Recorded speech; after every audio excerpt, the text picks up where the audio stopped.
السلام علیکم ناظرین، آپ دیکھتے ہیں ہم ہمیشہ سوشل ایشوز کے حوالے سے ڈسکس کرتے ہیں اور اپنے معاشرے میں ہونے والی برائیوں کو روکنے کے لیے اور ایک پازیٹیو میسیج آپ لوگوں تک ڈیلیور کرتے ہیں جو ہم اپنی سوسائٹی کے اندر آبزرو کرتے ہیں۔ تو آئیے، ایک بہن میرے ساتھ ایسی موجود ہیں، آئیے ان کے معاملات جانتے ہیں۔ السلام علیکم۔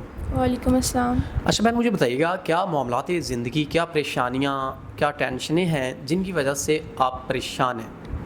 میں ایک بہت غریب گھرانے سے تعلق رکھنے والی لڑکی ہوں۔ میرے والد نے قرض لے لے کر ہماری زندگی کا بسر کیا ہے اور اب وہ فوت ہو چکے ہیں اور ہماری زندگی بہت مشکل چل رہی ہے، اور قرض لینے والوں نے بار بار گھر میں چکر لگا لگا کے ہمیں دھمکا دیا ہے اور یہاں کہا ہے کہ یا تو اپنی عزت دو یا پھر ہمیں ہمارا قرض واپس دو۔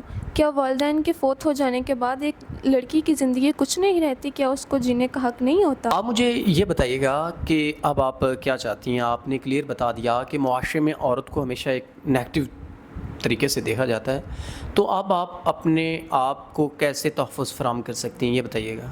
میں چاہتی ہوں کہ مجھے ایک بہترین تحفظ ملے جو ایک عورت بالکل چاہتی ہے کہ نیکسٹ زندگی میں اس کی یہ تحفظ سے مل سکے۔ میں صرف یہ چاہتی ہوں کہ مجھے کوئی ایسا ایک نیک انسان ملے جو مجھے اپنی عزت بنائے اور مجھے رسوا نہ کرے۔ ناظرین، بہن نے واضح طور پہ بتا دیا اور ایک بہت اچھا میسیج ہے ہمارے معاشرے کے لیے، ان بہنوں کے لیے جو ایسے حالات سے گزر رہی ہیں کہ آپ کو تحفظ چاہیے تو آپ تحفظ حاصل کریں، لیکن کسی ایسے انسان سے جو آپ کا محافظ ہو، نہ کہ آپ کو کل کو رسوا کریں۔ تو امید کرتے ہیں آپ کو یہ سٹوری پسند آئی ہوگی۔ تو اسی کے ساتھ اپنے میزبان نواب احمد کو دیں اجازت۔ خدا حافظ۔